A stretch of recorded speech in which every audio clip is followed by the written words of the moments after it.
All right, we're live on Facebook and YouTube. Excellent.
All right, how's it going, everybody? We got Alicia Power, last show of the day. I think I lost count, but I think this is our 6th show of the day. We had 7, but we made a scheduling error. So we're going to get Alicia Power up here. We haven't seen her in a while.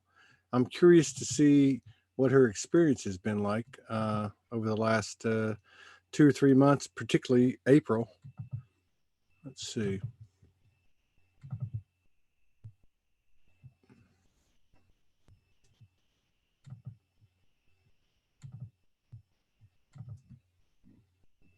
That should do it. I'm on. It worked. Oh my God. So what's happening, Alicia? Long time no see. Good to see you. Oh, Todd, it's so good to see you. You know, with that intro that you've just played, I just felt emotional just watching it. And just because I just felt like you were pulling us into a vortex just with the intro. That's the you, me, we, and it, you know. Yeah. You know, it's funny because everything, you know, seems to be leading to co-creation, collaboration, and also all the work that so many people have done, and people have done far more than I have. I'm talking about, like, you know, since 2011, 2012, but like all this stuff, right, you know, that we did it's all coming back and fitting in, you know. So like I discovered that music when I started doing music videos, and it's a guy doing a guitar riff of it's a cover, but it doesn't sound like it. And then my friend's a graphic artist, and he made you know, we got the Sology thing in a download, and then he took that picture and he made the you know, the thing move and all the way it does. But yeah, it's really cool because I think for a lot of people, and you can probably relate to that, you were getting intel a long time ago about what's happening now, basically. How does that feel? It's a great question, isn't it, Todd? It's like, you know, the 2012 thing, you know, I was working really hard with my teams, with my spirit teams, with groups of people. We were bringing in a ton of light, and so many of us around the world were, you know, building up to the 2012 you know, shutdown of a portal. And now it's, where are we? 2020, right? Help, that was 18 years ago. Was it 18? No, 18 years ago. You got the 3D memory like I do. Yeah, that's right. Well, I mean, not what I say, the 3D, the 5D memory. There is no 3D memory, and then there's no concept of time. That's right. If my brain goes, oh, you know, numbers 18 years ago. No, that does not make sense to me 18 years ago at all. Yeah, man, you're talking about, like, you know, you're taking people and your friends and colleagues and such to prepare for 2012. And I'm thinking, man, I wasn't even, like, my head wasn't even in the game until summer of 2011. But yeah, I mean, but like, you know, all this Yeah, stuff's going God. on, all this stuff's Wow. going on. And it's like, there's fewer, I don't know, I hate to say it this way, but I'm talking for the whole 8 billion or 7.7 billion, whatever it is. There's not very many realities available. There's a bunch of common denominators, like everybody's on lockdown and taken out of their routines, and they're in isolation, and they're chasing toilet paper and the whole 9 yards. But energetically, I'm excited. Like, it all supports that inner verse, it all Mm. supports that as within, without. And it's growing. It's gaining steam. I don't know. What do you think? What do you think? Well, look, I'm with you because I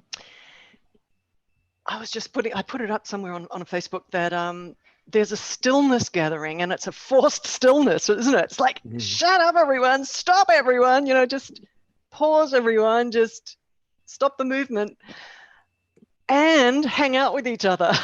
Exactly. Some of that. Anyway, which is turning a volume down. It's like, come on, down, down, down, down, down, turning it right down and just stay there for a while. It's like a pulse. It's just because all the humans have disappeared. It's like, what can you say about that? It's like Mother Nature's curious, going, where have they gone? But anyway, I just want to say, just really quick, possible, so that I deliver your clarity as clearly as possible to the people that are listening to this. But then I've got a proviso, but don't be too frightening. Yeah, right. Don't, my sort of fear comes and goes, don't be too intense with them. But they're saying to me, look, it's time to speak the truth. So I was just going to say that, they've gone, come on, Alicia, come on, don't be so scared. just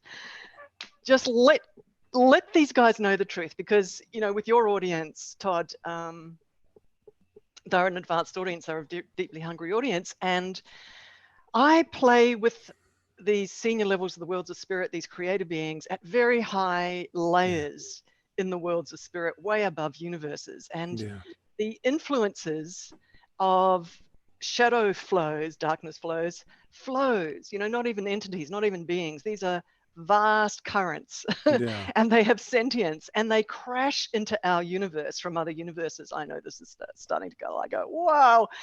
And they are on a mission. They're just hungry beasts. They just want to, it's just the force fields that just want to shut off light. It's programming. And up until now, I've been talking about shadow as a software, as within this universe. But let's just, and this is why I've said to my teams, hey, don't be too, don't be too forthcoming about what's going on here. But so here's humanity, and we're trucking along, and suddenly this thing happens, the COVID-19, and there's half the planet that's living on the poverty line, as I said once before somewhere, and they don't have much certainty in their lives anyway. More than half. I think it's more like 3 out of 4. Easy. 75%, right? So their daily bread, it's like, can I get $1 to feed my family? So the levels of uncertainty, in a large section of the human population is there anyway. But then there's the people that run the dollars and the so-called financial power around the planet and the resources power around the planet, and the medical. They are in a different reality altogether. My husband and I, we watch Bloomberg and CNBC at night to catch up with what these guys are thinking, or what they're wanting us to think. They're in a different sphere. It's like, what's the share value today, and half the planet's sections of the population are horrendously affected by COVID-19, this voracious virus. Yes. Anyway, and these guys are trying to keep normality because they're in this other world. They're in a different world. Their problem is how much money can I make out of this situation? That's their problem. That's what they're occupied with.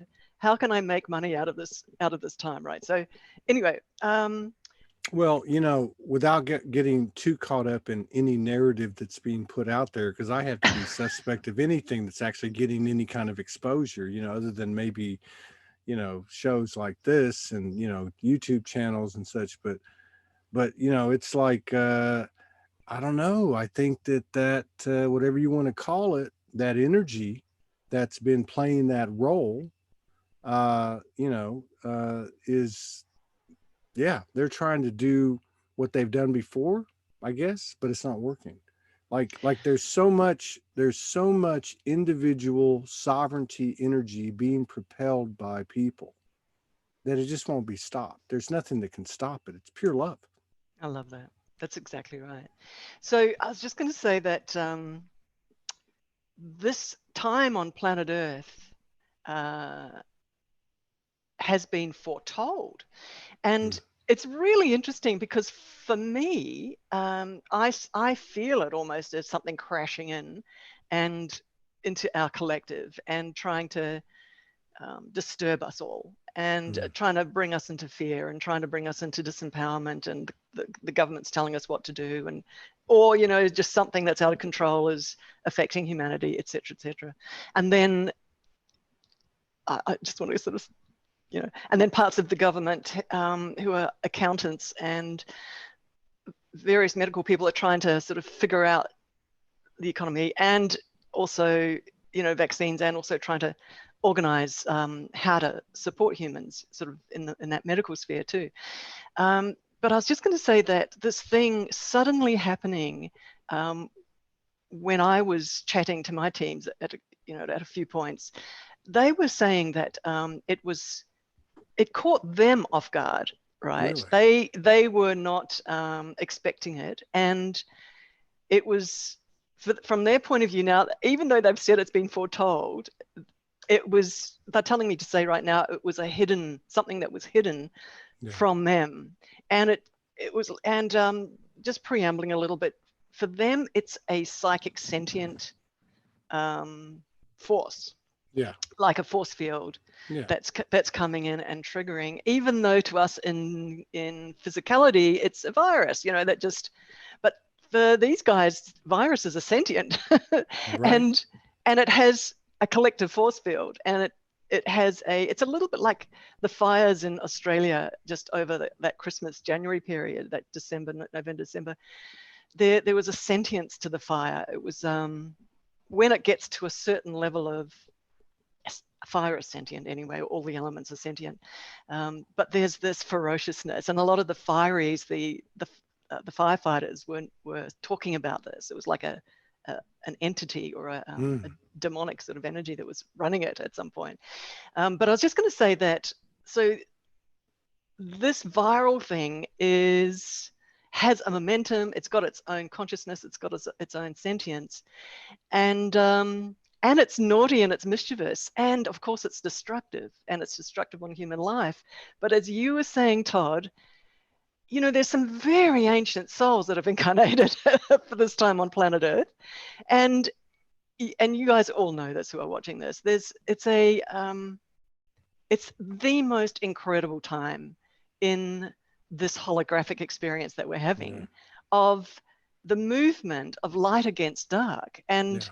the playing out of it, and the beauty of how light and love shine through and shine stronger and renegotiate with shadow. Yeah. And a little bit like a naughty boy in a classroom, where you gently either usher that naughty boy out, or you kind of re-educate it. In this case, transmutation, where you just paralleling with its vibration and lifting it up and out, etc., which has been done, by the way, a couple of times. Just so it's a closing situation now. It's starting to close Yeah. All in the terms all the of doors are closing vibration. until we're all standing there buck naked next to each other. But you're right. And it's like, I don't know, so how do you explain this stuff energetically? I mean, how do you explain the energetics of it in human language? To me, it's almost like somebody like taps you on the shoulder and says, okay, you're God, you're the goddess, you're God, you're source, and you have dominion over this realm. And here's all the circumstances, and here's all the scenarios and dramas. Now, what are you going to do? Are you going to punish somebody? What kind of God or goddess are you? It's like taking us to the nth degree. It's like seeing the light at the end of the tunnel, and it's getting really, really close. And our responsibility and our skills and our abilities and our love and all this stuff is increasing, but it keeps getting like more and more of a polarity. It's like, That's right. it's so like on the, if I look on that side of it, it's so cartoonish that I've got to take it serious, because who the hell could come up with that? You know, you were leading up to it in 2012. You also saw this coming. I mean, is there anyone that could have expected it to happen like this? Like, you know, stay home, everybody, and they're going to listen, and you know, and so on and so on and so on. Where on the energetic side, it's perfect. It's putting everybody into that universal isolation and that self introspection. But on the outside, it looks like, you know, I mean, come on, you know, like, have you tried to go buy a roll of toilet paper lately? You know, I mean, it's like, you know, it's like almost preposterous. It's beautiful, isn't it? What's beautiful is that there is only the now moment. Yeah. And those people that are on those dying hospital beds asking the nurses, pleading with them to help them not to die, and those nurses are just holding their hand and mentoring them to slip out into a higher dimension, into the spirit, back into the spirit dimension. It's there is only the now moment. And when my mum was passing away, she was psychically speaking to me saying, there is only you and there's only the now. Oh.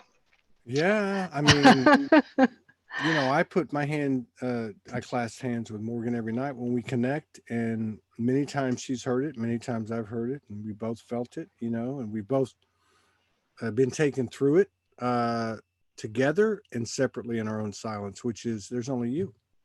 That's it. And that's why I said it's almost like somebody comes and taps you on the shoulder and says, okay, you are source. You control all of this. I know it sounds crazy, but you are the king, the queen, the god, the goddess of all 7.7 billion people and everything else, because everything else is sentient, you know. Now what are you going to do? Here's the narratives. Are you going to go have military tribunals? Are you going to hang people? Are you going to judge people? I mean, this is like God expanding, you know. It's like making a more perfect possibility, I guess. And I think we have a great role in it. So our role in my world, I've been taught over 30 years to partner with very senior levels of spirit in order for my personal holographic reality to move and shift in that partnership of envisioning and a quiet agreement between me and them of what my heart, in my sovereignty, of what my heart's at the deepest point of my heart, what it's wanting. Yeah. Okay, and so these guys have taught me over 30 years how to. You can do it on your own in terms of hitting that deepest part of your heart and noticing what it most prefers, because the electromagnetic fields are designed in the quantum to generate that. Some of you guys will be going, oh, yeah, you know, I need an extra $1 million, right? But, Yeah, right. but I was just going to say that innocence without a fear base, when you go there, in your heart, you are not alone. The worlds of spirit are listening. But when you're partnering deliberately, you know, eyeballing, and, you know, you guys, Todd, I know that you guys do this heaps. So when you're eyeballing a senior spirit partner and you go, okay, this is what I most prefer in my innocence, in my openness, in my presumption of it, then there's such acceleration of global level shifts of energy in order for that reality to map itself out on your hologram. So this is where our sovereignty can be used. And this is where everybody watching this, you are alone here in the now moment. And you are that God, goddess, that in full ownership of the collective and your personal sovereign hologram. Yeah. So, however, when you're working with your co-directors in the movie, because we're in a virtual reality game, but we've got these mentors standing around us as we're sitting in this virtual reality chair, right, with all the helmets on, thinking that this is real and that this is solid. These guys are here to collaborate on shifts in the movie script. They absolutely are, and they love it. And especially the senior levels of the worlds of spirit, they love going, you know, can we just clean the house? Can we do some housekeeping of this Bring in the holographic. dragons. Bring in the goddess Kali and the dragons. We Yeah, love you, but we're gonna exactly. rip your heart Fire, out. brimstone. Yeah, that's right. Flamethrower. Just clean the energy. Yeah, that's right. Anyway, but they're very interested in, and they want me to say this right now, in as many humans as possible being happy, being stable, being relaxed inside themselves. And one of the reasons is that it's a collective projection from our movie Yeah, projectors onto our collective movie screen. So yeah. they'd like as many people to be in a state of self-love, of self-respect, of sovereignty. And the battle is the collective. The battle is what quotient, what percentage of fear is being projected onto the collective. Yeah. We all know this, onto the collective screen, and who's owning what's showing up on that collective screen. So Todd, I know you. I know you love this. I love this. I love this game. I love That's that what I'm I'm here. saying. That's what I'm saying. You know what I was thinking is like, there was a number of years, like 15, almost 20 years. I've read a lot of stuff, like a lot of people did. Before the internet, I read a lot of philosophy and different religions, and just metaphysical books. And one of the things that I found out was that the golden rule, do unto others as you would have them do unto you, is in all the religions, right? So there's like this common thread in all the religions and the base philosophies and so on. And I think, well, we're writing the new good book. We're writing the new blueprint. And I wonder if that's going to change, because one of the things that has come out of this transition we call ascension so far is kind of a new, well, say there, the old one, the patriarchal was service to self versus service to others, like law of one. And then we got into this place of, hey, you know what? I come first. I am the universe. I've got to, what is going to make my heart happy, and that type of thing. And I wonder if that whole adage is going to change, because when we do what you're talking about, it automatically converts what's in front of us, including our relationships, if you want to look at it that way, and say, do unto others. You don't have to even think about it. You do unto yourself, and then everything takes care of itself in that hologram that you're talking about.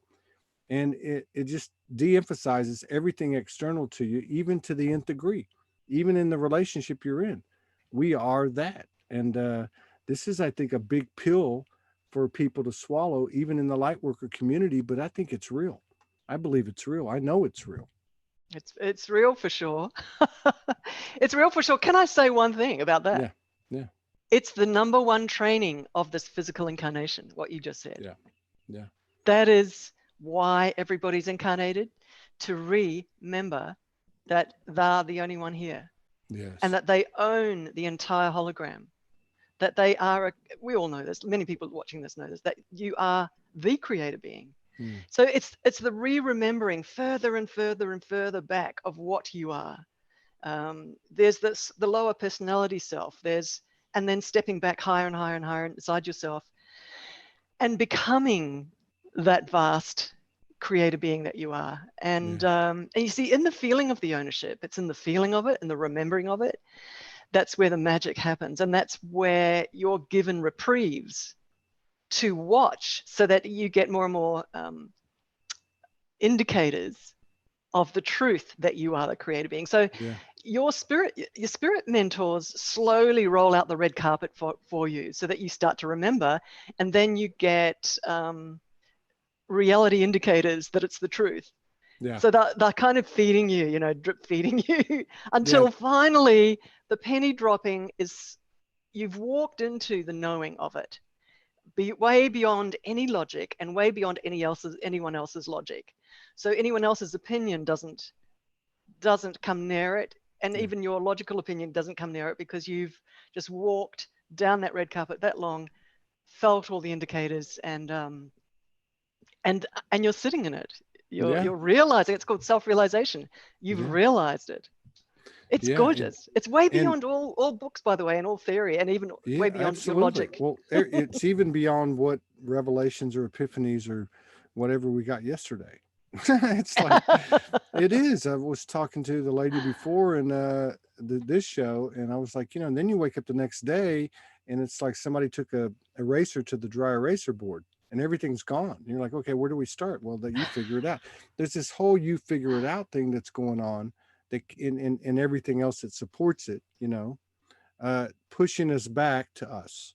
Like, it all comes back to you, come back to you, come back to you. And if I've got to force it and make a worldwide quarantine to make this happen, then that's what's going to happen. This is inevitable. Let go or be dragged. It's inevitable. So beautiful, You Todd. said something that was very interesting. I've never heard anyone say this, but I'm sure they've said it in a certain way. And that is that our multidimensional aspects, or higher beings, or whatever you want to call it, are actually collaborators. They're not just guides, but they're actually collaborators. So I think, if I get what you're saying, they want to utilize their skills and abilities and specialties. Does that make sense? Oh my God, Todd, 30 years of training with these senior levels, these creative beings on that. 30 Mm. years, every day. They have trained me to collaborate with them. So, okay, let's just quickly flick into this, because way back 30 years ago when I first met them, where they tapped me on the shoulder, I was working with many other spirit beings and many other echelons in the worlds of spirit. And then these creative beings tapped me on the shoulder going, we're going to be your primary guide. And they started to teach me, because they were out of this universe. They were out of the game. Right. They were outside it, above it. They were overseeing the creative beings who are creating all the universes. So these guys sit above it, above all the universes. And they were saying that they wanted to drop in. This is pre 2012, guys. This is around about 1993. Holy 1990, shiitake 90, mushrooms. yeah, 1994. Okay, so I I was just want to still in quickly. diapers. No, I'm kidding. I just meant energetically and mentally and emotionally, I was still in diapers at So 30 years old. so the point I just want to quickly say is they just went, Alicia, we are dropping our light down, and we want someone to turn to us and give us permission to come in and change realities and change the quotient of light, the type of light frequency that's sitting in this collective, in this force field of reality. They said, so we need humans to start chatting to us and say, hey, I give you permission to come in and make this change, or I give you permission to come in and lift the frequency this much, right? So this was their strategy. They needed the human free will to let them in, because they created the free will zone, but they're Right not on. allowed to come in and make the changes, Yeah. right, as these overseers. So this started this whole concept of collaboration, and they are big on it, big on it. So, but they needed that free will. They needed the sovereignty to Yeah. be intact. In fact, they spent decades training me to feel my sovereignty. Do you get that? Like, this Mm. is how impeccable they are. It's like, Alicia, so waking up in the mornings, and the first thing my brain comes back in the mornings, this is like 20 years ago, 30 years ago, they go, Alicia, what is it that you most want in this physical reality? And it just like was happening every single morning as I woke up. It's like they're just training me to feel, what do I want? What do I want? What do I want? Yeah. So it was like just noticing where that spot is inside of me, because we're, I don't know, somewhere along the line in childhood, we lost connection with what we actually want and with our own Absolutely. core needs, right? I, We I just were wonder, I people wonder, pleasing constantly. I'm curious what you think. There's quite a bit of attention focused on, let's say, consolidated groups on the earth. Could be QAnon, could be Trump, could be Putin, could be whatever. But there's enough focus, even in this light worker community, on that. There's certain assertions made. I saw one today, and it said, basically, that Trump, and I have no political opinion. I'm just using this as an example. Trump was working with, basically star beings and, higher intelligent beings, and this is all being taken care of. My question to you is, with your vast wealth of experience, do you think that those types of connections, like you have, and people like you, do you think that there are people in positions of power, or even in these conglomerate energies and organizations, that have those same type of relationships? Um, I doubt it. I doubt it from that conscious point of view, from the conscious collaboration point of view. Yeah, I don't doubt it with the US military, yeah, but with the politicians, I doubt it. yeah, However, in my experience and what I've been shown is that forces of shadow are very eager to find anyone with big reach yeah, yeah, exactly. and gently start collaborating with their physical personality self, right? Yeah.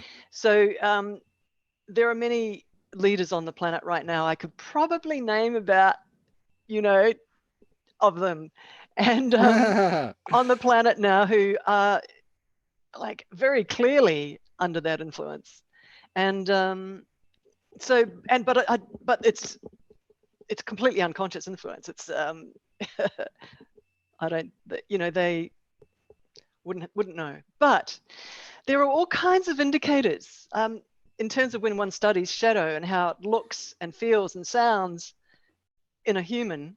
Um, you know, it's pretty. You know, you can just tick off all the check boxes.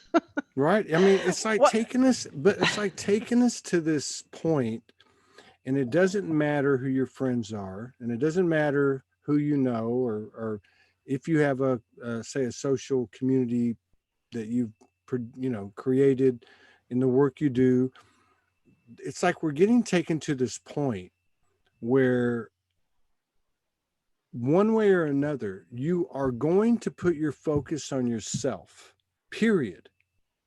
And if the world has to get really distorted and there has to be multiple uh conflicting narratives and all this sensationalism and all that stuff, if it has to get that silly and that crazy in order for you to finally say, you know what, I've had enough of this shit, okay, I am soul, I mean, it's what you were saying in these 30 years, finding that sovereignty, expanding that sovereignty. What does your heart want? Can it be that simple? But what about all the problems in the world? But what does your heart want? What do you want to create? I mean, to think that that kind of singular individualistic type of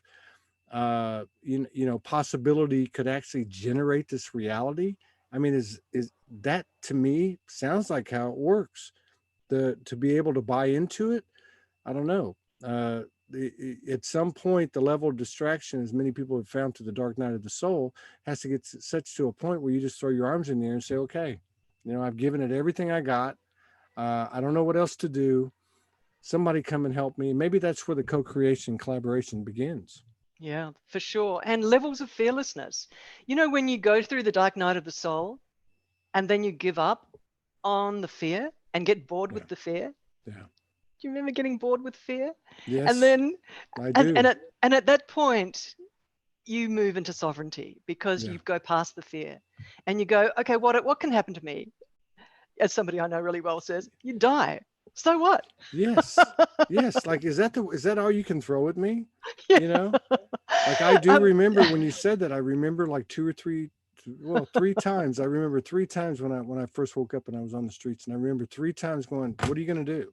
You know, I shouldn't probably tell this story, but I used to dance in the black clubs when I was on the streets. That was like I didn't know it at the time. That was like my light language. That's how I, found my soul.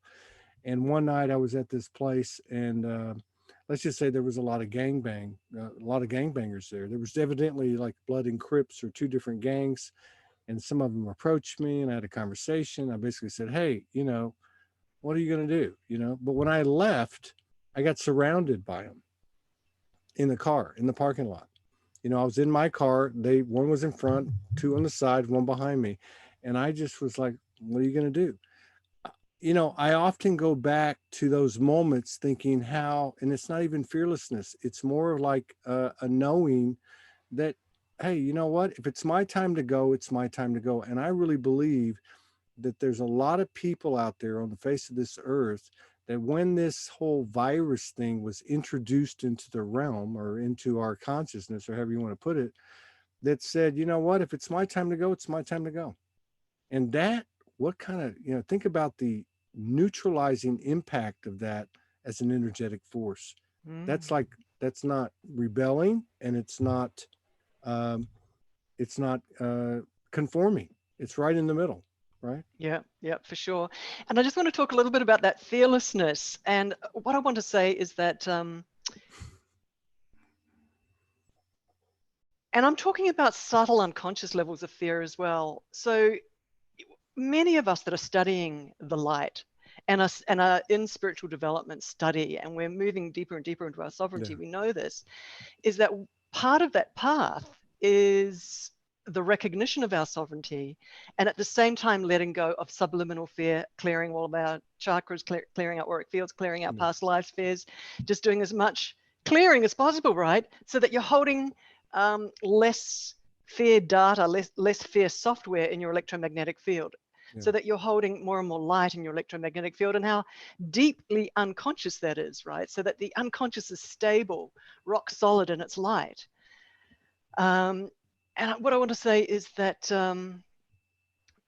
we've just covering a little bit what we just said before, is that the deeper you recognize, and the further along you go in your mentoring program with your collaborators, with your spirit collaborators, because I'm mentoring you to regain that memory of who you are while you're still in your physical body, the more and more and more that recognition drops in you, the more powerfully you recognize that this is just the physical dimension is just a dream. Okay, so I just want to quickly say that it's not real, it's just a passing dream. Yeah.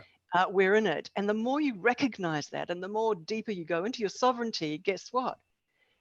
And especially when collaborating with accelerated spirit mentors, that is when you hit your deep, the bell goes off, when you hit the deepest part of your heart of what you prefer in this physical reality, it starts to shift, especially when you're collaborating. So this is the magic wand. So it's about more and more and more deeply gaining that feeling of sovereignty, the remembrance of who you are as a high being of light, and then using that remembrance, it, for me, my experience is in partnership with accelerators, right? Because they go, hey, maybe there's a little bit more in your unconscious that's a bit shadowy and a little bit fearful, and it's projecting a tiny bit. So we'll come in and switch that off in that moment where the bell goes off, where you're noticing the truth of what you feel and of Yeah. what you want. So they help. They help that projection in that moment show up. But also these guys, and as I was just saying recently in a lecture, is that they own the electromagnetic fields. These creator beings that I work with own the hologram. They own actually, the spirit universe that sits behind the hologram. And what I mean by that is that if you're collaborating with them, and you say, hey, I want this change and I want that change on the planet. Yeah, we've got surprised by this that's just happened, and I want it to be mitigated this way, or I want it to shift this way. Remembering that everything in 3D shifts quite slowly, because it's well, it doesn't necessarily have to. It's But picking up pace. It's picking up pace. yeah, No that's doubt. right. No, keep going. But I was just going to say that they can move the electromagnetic fields. This is why I play with them for 30 years. Yeah. They can move the electromagnetic fields on a vast scale, notwithstanding cleaning up the background huge energy currents that are flowing, that are influencing and creating constriction, right, in the manifestation fields, right? So these guys can just move that much of the background energy, and then their capability is to start making changes. And I just quickly, hey, before I lose this thought, they have an agenda, by the way, on what shows up on the reality screen. There are many conversations I've had with them where I go, hey, can this happen, and this happen? And they go, no, we want this to sit here. Listen to this. We want this to sit here a little bit longer, because we want humanity to move, as you're saying, Todd, to move a little bit higher in its response to its pissed offness to it, so that they start losing their fear. So they also have their agenda of timing. It's very much like that, the pinball machine, so that everything is perfectly kind of connecting and switching the switches and influencing outcomes. So they also there's a reason. They're saying there's a reason sometimes, as you're saying, Todd, where something explodes out of control. And then it's humanity. How are you going to react to this? Who's going to start stepping up? Who's going to start standing up fearlessly? I was watching Malala, the girl who got shot in the head in Pakistan, the other day, an old doco of hers, but just the humility, just the, kill me. Yes, It's like, just in the face of in the face of terror, in the face of, all the heavies coming, don't you dare have a school for girls. It's like, then kill me. It's like, Lord, who's going to stand up? The kids. That's being awake. That's being awake when you say, you know what, you can only create the illusion that I'm finite, I guess. But I love what you said. I want to go back to what you said, because this is a great point. Because not everybody has the level of experience that you have, and I'll just call it in other dimensions. Okay. And so in the fact that you said they have an agenda, and I don't mean that in a bad way. I don't mean that in a bad way at all. What it brought to my mind was, a couple of days ago we had Eric Rankin on, who's got a creation called Sonic Geometry. College dropout, geometry failed in high school, downloads this sonic geometry, this, similar to Buckminster Fuller. Alan Watts dabbled in it. Anyway, we had did a couple of shows together. And at some point, I think I asked him, or he started talking about some of the energy complexes that he's communicated with. And he doesn't know always who they are. And sometimes he has an idea, it might be Arcturian or this or that or whatever. But in the conversation that he had with them, because his work is about kind of like the multidimensional flower of life base component, is the stuff that he's downloading. He's been on Ancient Aliens, and he's got uh, uh, engineers and scientists go to his apartment, look at his models and everything, but very humble guy. But anyway, he said to them, in other words, I don't remember the exact question, but kind of like, what is God? How does this work? And even the highest level ones were like, we're still looking. And I thought, whoa, talk about a common denominator through all dimensions, no matter what your perception of how dense or not dense they are, to still be on the same path. And maybe that's the fuel that keeps us going. The further, we've built such a complex, divinely orchestrated, multi-dimensional matrix of matrices, multiverses and such, that we've hidden ourselves so good that this is what perpetuates the experiences that we have. I mean, just to be having this type of discussion with you, with him, to his point on the show, like 10 years ago, wouldn't have even happened. And you've been doing this almost 30 years, or 30 years, I think you said. Yeah, that's right, Todd. When you're talking and asking these questions, I just have such a deep love, and to your soul, it's like far out. You're just opening a book, or you're opening a door for everyone just in your questions. Just profound. I do want to talk a little bit about what is God, right? So I put that question to these guys who are overseers of universes, and they just, in fact, I recorded their answer and on video, and they basically said that there is a background glue, but the echelons of these currents or flows of more and more and more advanced holders, they're telling me to say right now, holders of space, get this, keep going. It keeps going up, up, higher and higher and higher and higher, and they all hold the space for the ones below them. So and mentor just with their radiating of their stillness and of their beingness, right? And I was told actually that it almost is, it's never ending.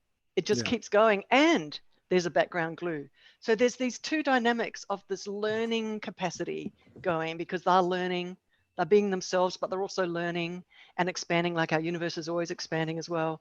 But there's you could call it 0 point field, I don't know, but there's a background glue as well. And there was a little sort of a point that they made. I'm not sure about whether it's the sentience of the glue or it's the function of it. but I found that sort of blew my mind when they said that these layers of the spirit world just continue upwards. Yeah. I thought, yeah. oh, shoot. Well, it makes sense. I mean, it makes sense. And, I don't know. I mean, and then what you were saying at the top of the show too, which is, I find, because you know how I feel about the human. The human is the hero. I am soul, but just the way you were talking about, like, all this information, and you're a very unique, uh, you're more unique. You're in a more of a unique group because of the longevity of your connection. And not only that, because you've been out publicly for a very long time and you're a woman, which, that's wasn't something that, the light worker circles were 80% female, when it really started to blow up. But I mean, you still saw a disproportionate amount of male speakers to female speakers. So, but anyway, what I'm trying to say is that, you were talking at the top of the show and like, okay, we got all this stuff's coming back to us, the memories, the skills, and the abilities, but we're in these bodies. Like, that's got to be like for our collaborators and our co-creators, our monad, or whatever you want to call it. That's got to be like really, you talk about living vicariously through someone, to be in a physical, dense form and to be able to create things, with your imagination and intention. It looks like we're headed to a place that emulates the dimensions that many of us have played in. I guess that's what I'm saying, or even say lucid dream state. I love that. But to be in a physical body in a what we would call a dense realm, and to be able to, like, I mean, I think we're getting to a level of frequency like how the pyramids were made.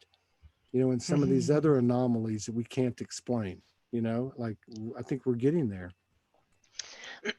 Well, okay, so one of the reasons why these creative beings entered this universe was because a shadow over many, many, many, many lifetimes, and also just non-human soul existences, had actually touched whatever fraction of the soul body. In the worlds of spirits, shadow still touches the spirit beings, and there are experiences. There are spirit beings who've got functions and jobs, who are at the edges of flows of light that are interfacing with shadow, huge flows of shadow, and they get burnt sometimes really badly, and need rest and need healing, but that informs them, and it's part of. I have conversations, by the way, with people who do it deliberately. They go, okay, we're going to take on that role. We're going to take on that job, and we're going to get burnt. We're going to get really badly hurt because it forces them into a higher blooming of their love, piercing love intention. And that's so brave, like and we. That's like on the outer edges of the forest dimensions you're talking about. Like Well, up in the spirit realms, there are force fields. Yeah. And souls, who have incarnated into this universe have taken these kind of roles. But I was just going to say that there's a reason they do it. It's to grow, even in the roles that they play. Now, what was I going to say? So I was just going to say that humanity. So they're incredibly aware. And one of the reasons why the creator beings dropped their line down into this universe, not even into this physical dimension, right, is because of this whole supposed free will. Let me get this out, right? Because a huge issue was starting to take place. Humanity, who souls incarnate into these bodies as humans, like we're human, and souls incarnate in, like we're portals for souls. Yes. And I just want to say that, and the experiment is, can I feel my heart in order to create a moment of freedom of what I prefer, which is free will. Okay, Yeah. so the feeling of freedom with no fear, zero fear. So humanity was having a hard time with that because in the back door, shadow energy was present for a period of time on the planet and was walking in the back door into the psychic bodies of this collaboration, of all of these energy fields and this being and the soul and this human, and was stopping the ability of humans to feel their hearts in that feeling of freedom and zero fear in that moment.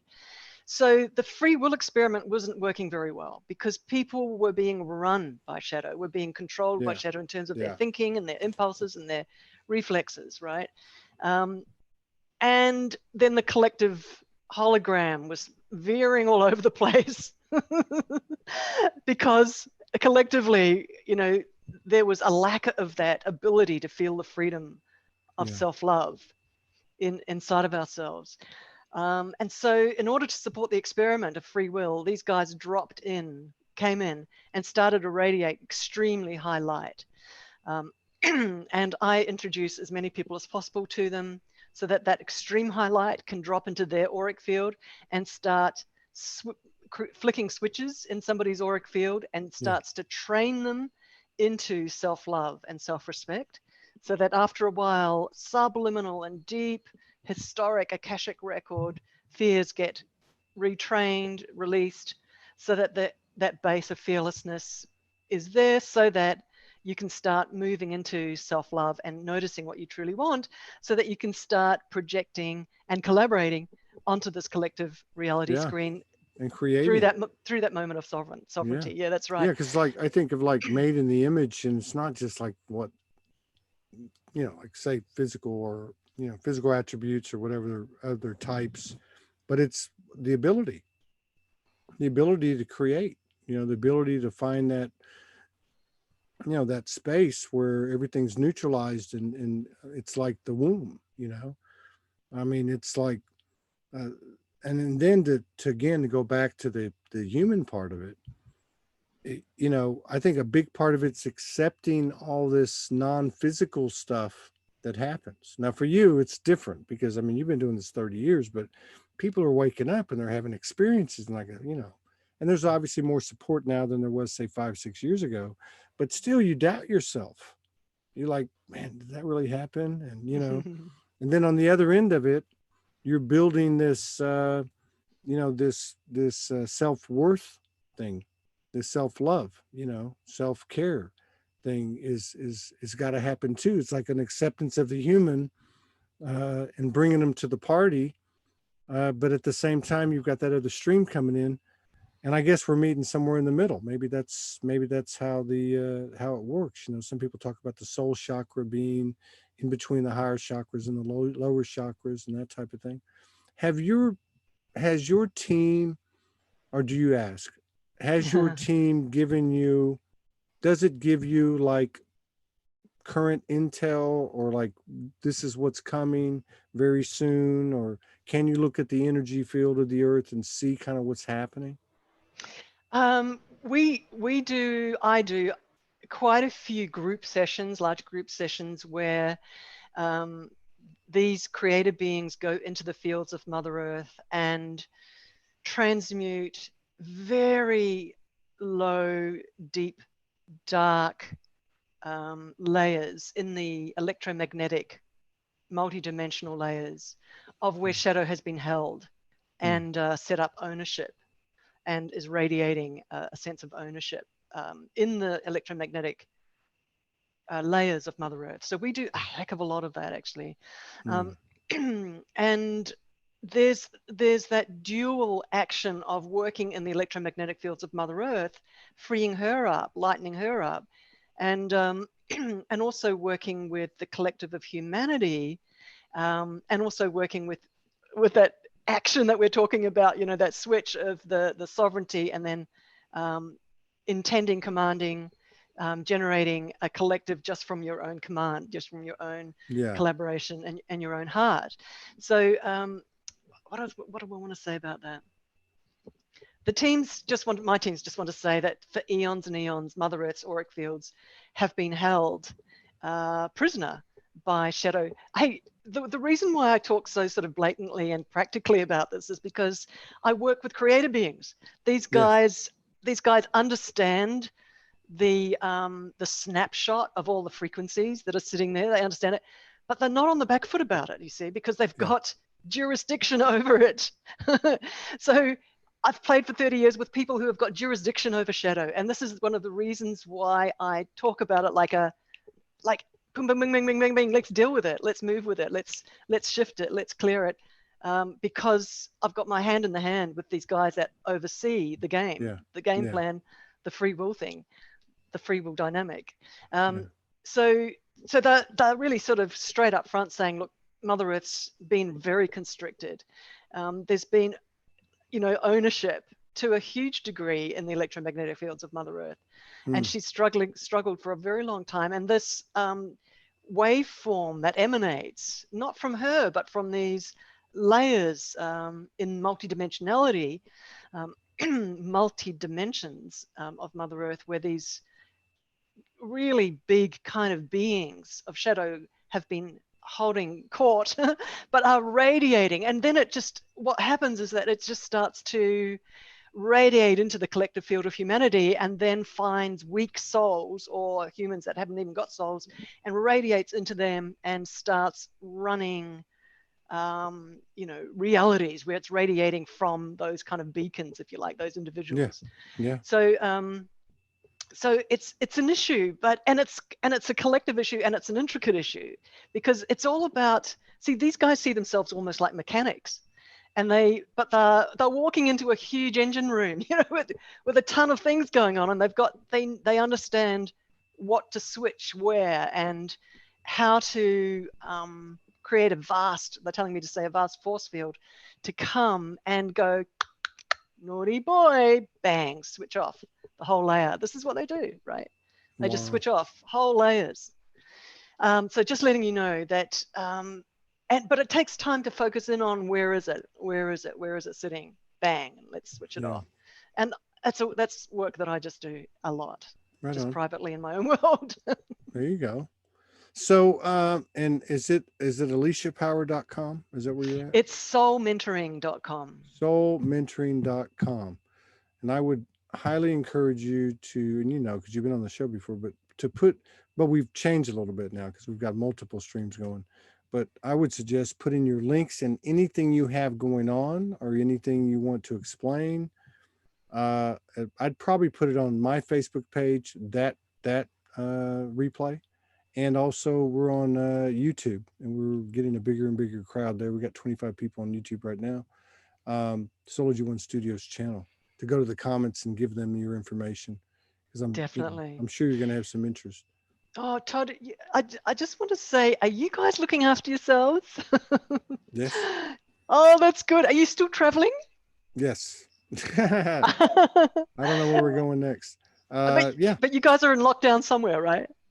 Yeah, we came to Florida in January to speak at a conference. It was our first time to do that. And then really since August, since we came to the mainland, it's just been one thing after another. There's just things appear. And so we came down here and ended up not knowing where we were going to go. And then somebody said, hey, stay here and plug in your RV. And so here we are, like 6 or 7 or 8 weeks later. I don't even remember now.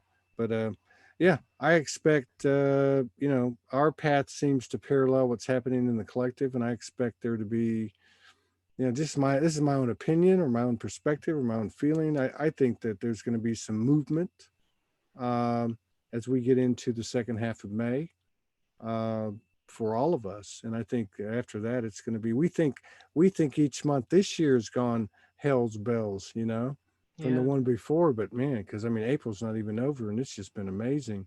But I have a feeling the second half of the year, the last 6-7 months of the year, are going to be just absolutely mind blowing. Hey, Todd, just on that, just really quickly, humanity, right, has this thing we're dealing with at the moment. And humans can be really smart. So we're smart in the fact that we're going, okay, let's not just get out there and hang out with everybody and rumble and, because we understand the reasoning for it. But we're also watching. and we're also watching how's government handling this, Yeah. what impositions are happening on us, where, you know, what do I feel like doing? What is this? What's my smartness telling me what to do? And there's also a feeling of we're all in this together. This beautiful collaboration globally is happening around it, you know, around the planet. All of us, all of our human communities are figuring this out. So it feels very oneness, right? And then some of the heavies on the planet are starting to move in and trying to sort of gain traction while everybody's kind of confused. There's all sorts of things going on, but the main thing I was going to say, what I want to say is that in every individual, as you did with the dark night of the soul, there comes a point of the phoenix out of the fire, this feeling of choosing, making a decision about what feels right for you, even though the whole of the collective is doing something, the governments are doing something and saying something. You have to come back to yourself and feel what's free, what your feeling of freedom feels like. And that, as you're saying, Todd, is a good thing. It's like everybody noticing what feels free for them, what feels good for them. Yeah. No, Morgan has a saying, choosing yourself more in every moment. You know, and that's why I said I wonder if that golden rule adage is going to change, and it's going to go to like a meta golden rule where totally. you choose yourself first. I had a football coach in 8th grade who changed my life, and he was influential in my life, and he had this acronym Takano, TCONO. And he had it on his coffee cup, and I'm like, what does that mean? He says Takano power, take care of number one. But the way he said it was in the same respect. It wasn't like service to self. It was more like, you know, if the better I am, the better I'll be for everybody else, kind of thing. Same kind of energy. Totally love that. And also the ho'oponopono, right? Oh, absolutely. Which is I am you. So if I change me, everything changes. Right on. Yeah. Well, thank you for coming in. I appreciate it. Thank you for sharing space with us, honoring us with your presence. This has been a long day, but I don't mind staying up late for you. It's always nice to catch up with you. And Todd, can I just say I'm absolutely staggered that you've had 6 or 7 interviews today. It's like, who does that? Today was a big day. Today was a big day, and one of them I just produced. So it was 5 shows, and one I produced. You are amazing. We have a secondary host now, so we're starting to expand a little bit. But yeah, until the next time. Okay. Future collaborations. Peace out to you. All blessings. Namaste, Todd. Have a good sleep. Yeah. All right. Take care. Have a good rest. Thank you so much.